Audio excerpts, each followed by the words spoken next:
everyone. So I just wanted to continue on tips and tricks for your back to school time with the library in mind. And I wanted to talk more so about bringing that fun, entertaining, yet educational program idea from the library to home. Now, right now, a lot of libraries will be doing make and take crafts or little program kits.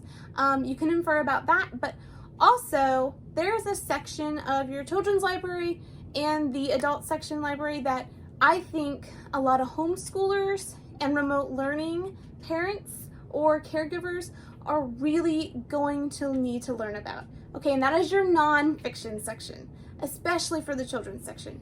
It is such an overlooked section of any library, especially a children's library, because, you know, you think nonfiction, you just think dry and boring, and I don't want to read a textbook, which they do have textbooks which would help, obviously, if you're doing homeschooling. But children's nonfiction specifically is made to be informational, but to be fun and entertaining and visually stimulating for children.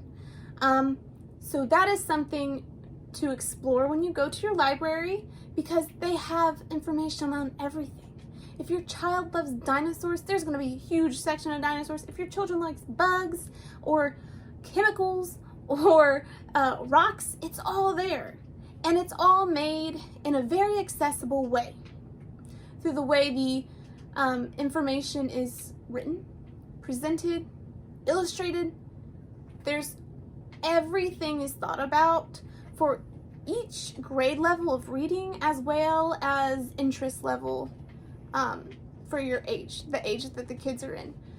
So what that means is you can find a nonfiction book about the weather cycle for preschoolers, and they will pay attention if you read that book to them, because it was made specifically for that, and so on and so forth with each grade level. So do not miss this section. But what I really want to talk about that's in this section that will help you homeschoolers especially, and even remote learners, if you remote learners, I know you're just going to really need a break from that screen, and you might need to do some hands-on experiments or fun that's pleasant for both parties, the caregiver and the child, because it can be very stressful.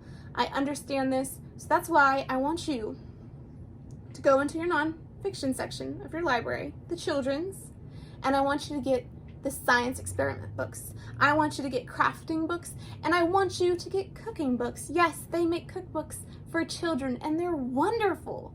So, obviously, depending on the learner that you have, maybe just full blocks of text and reading and practicing, maybe that's how they learn best, and that's fine.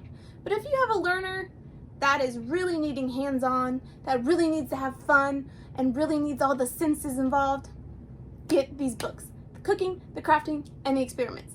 Now, I have some books I got from my local children's nonfiction section, and there's experiments with kitchen science, there's just cookbooks, there's easy DIY science, there's a mesa of wonderful, wonderful resources. And the experiments are usually easy. You don't need science lab equipment.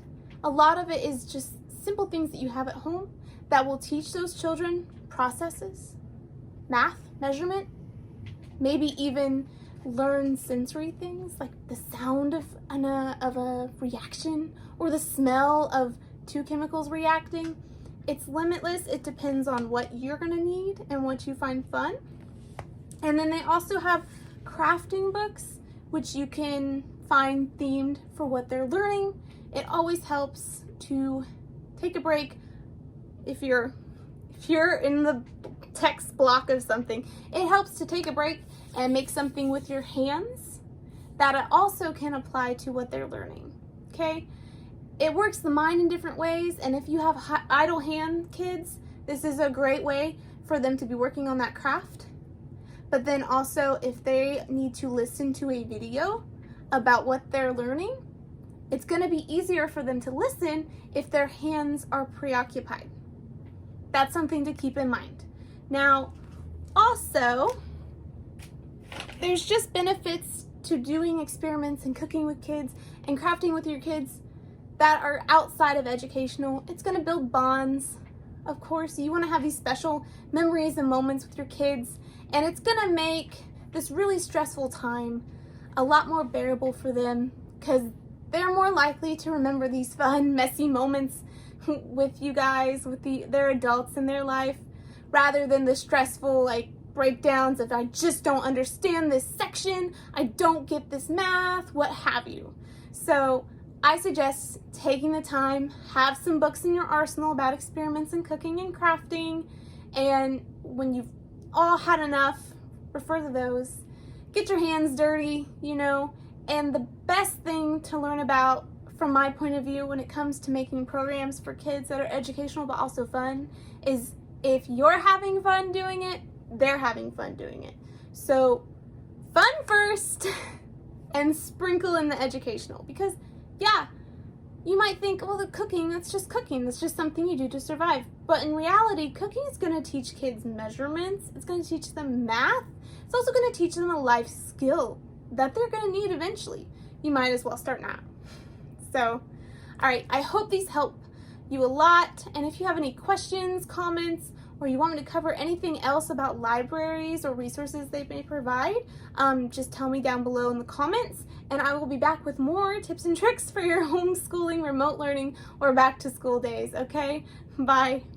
I also forgot, if you especially need a break during your homeschooling, remote learning, or back to school time, libraries offer movies and DVDs, and they might even offer video games, I don't know, but specifically in theme to nonfiction, they have educational DVDs that are really good to have in your arsenal along with the books, to just pop it in and be like, you know what, today we're going to learn from Bill Nye, or we're going to learn from Leapfrog, what have you, and they'll have them for varying subjects and ages as well. So don't forget that resource either. Okay.